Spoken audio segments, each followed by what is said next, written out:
नमस्कार विद्यार्थी मित्रों, मैं कमलेश चौरसिया, शिक्षक एवं आपका मित्र, एक बार फिर आपके सामने एक महत्वपूर्ण विषय पर चर्चा लेकर उपस्थित हुआ हूँ। मित्रों, आज का विषय है परीक्षा के भय को कैसे दूर करें। हम सभी जानते हैं कि 10वीं और 12वीं की परीक्षाएं बहुत जल्द शुरू होने वाली हैं। दोस्तों, परीक्षा शुरू होने से ठीक थोड़े दिन पहले सभी को मानसिक रूप से अपनी अपनी परीक्षा के लिए तैयार रखना बहुत ज़रूरी है। कई विद्यार्थी बोर्ड की परीक्षा को हवा समझते हैं और कई विद्यार्थी बोर्ड की परीक्षा को हवा नहीं समझते हैं। इसके पीछे कारण है, जब विद्यार्थियों की तैयारी अच्छे तरीके से नहीं हुई होती है तो वे बोर्ड परीक्षा को हवा के रूप में देखते हैं, और जिन विद्यार्थियों की तैयारी अच्छी हुई होती है वे चिंतित नहीं होते और उनके लिए वो हवा नहीं होती है। फिर भी परीक्षाएं जब करीब आने लगती हैं तो सभी विद्यार्थी टेंशन से घिर जाते हैं। अगर आपने अच्छे से तैयारी की है तो आपको चिंता करने की ज़रूरत नहीं है।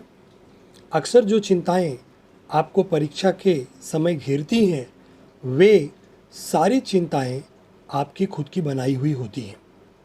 आपके मन में विभिन्न प्रकार के प्रश्न आते हैं, जैसे क्या मैं अपना बेस्ट दे पाऊंगा?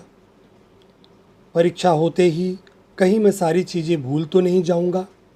या फिर जो मैंने पढ़ा है क्या वो पेपर में आएगा?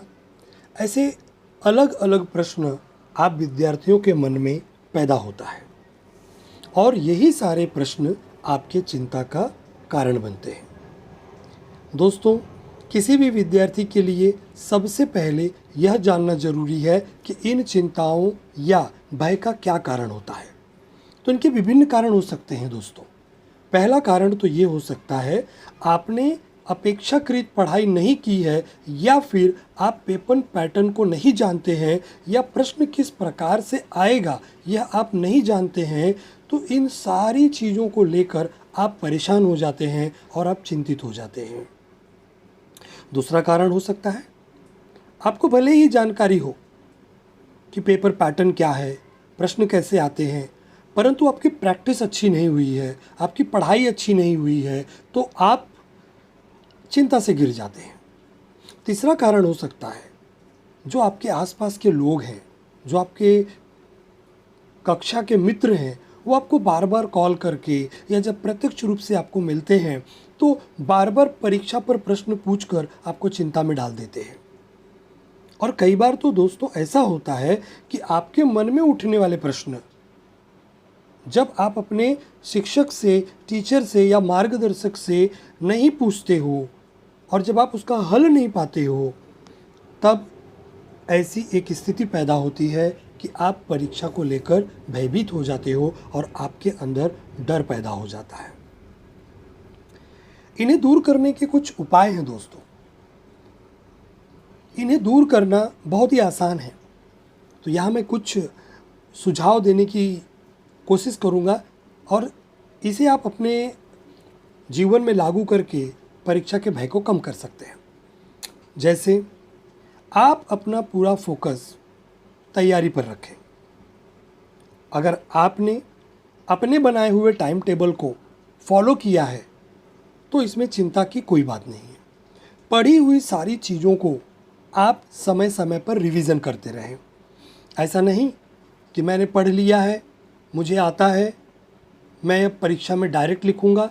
ऐसी चीज़ों से बाहर आइए और तैयारी जारी रखिए। अच्छी तरह से मैनेज करने के लिए आपको पढ़ाई के समय को अच्छी तरह से बांट देना है। लगातार पढ़ने की बजाय बीच बीच में ब्रेक लीजिए। लंबा ब्रेक मत लीजिए, करीब करीब हर घंटे में आप 10 मिनट का ब्रेक ले सकते हैं। तो इससे आपका फोकस बना रहता है और टूटता नहीं है। दोस्तों, तीसरा महत्वपूर्ण उपाय जो आपको करना है, खाना सही समय पर खाएं। उचित मात्रा में खाएं, ज़रूरत से ज़्यादा न खाएं।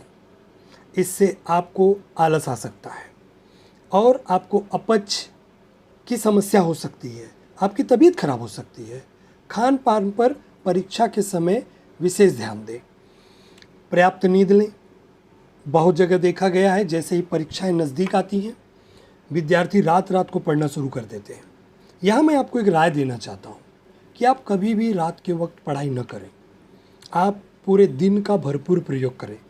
रात के समय आप पर्याप्त नींद लें, 6 से 7 घंटे की नींद लें। नींद लेने से आपका तनाव कम होगा, आपकी याददाश्त बढ़ेगी और आप फुर्तीले रहेंगे। तो आप नींद जरूर लीजिएगा इन दिनों में। और आपको एक महत्वपूर्ण चीज़ बताऊं, आपको पढ़ते वक्त जो भी मन में समस्या आती है वो आप अपने टीचर से ज़रूर पूछें। अपने माता पिता की मदद लें। यदि आपके घर में कोई बड़ा पढ़ा लिखा है तो आप उससे राय ले सकते हैं। उनसे आपको सही हल मिलेगा और आपका आत्मविश्वास भी बढ़ेगा। आप बिल्कुल चिंता न करें। आपके मन में पैदा होने वाले सारे प्रश्नों को आप अपने बड़ों से पूछें। आपके दोस्त आपको अगर लगातार कॉल करके परेशान कर रहे हैं, आपको टेंशन दे रहे हैं, तो आप उन्हें अवॉइड करना शुरू करें। आप व्यस्त हैं ऐसा उनको बताना शुरू करें और अपना समय बर्बाद होने से बचाएं। तो दोस्तों, ये मैंने कुछ टिप्स देने की कोशिश की है जो परीक्षा के 1 महीने पहले, 20 दिन पहले, 15 दिन पहले अगर आप अपने जीवन में लागू करते हैं तो इससे परीक्षा के भय को आप कम कर सकते हैं और आप बिना चिंता के परीक्षा की तैयारी करके परीक्षा में अच्छे अंक प्राप्त कर सकते हैं। तो धन्यवाद दोस्तों। अगले अंक में मैं आपके लिए एक और विषय लेकर आऊँगा जिसमें हम आपको बताएंगे कि पेपर में प्रेजेंटेशन कैसा होना चाहिए विषयों के बारे में। Thank you very much. धन्यवाद। जय हिंद, जय महाराष्ट्र, जय उत्तर प्रदेश।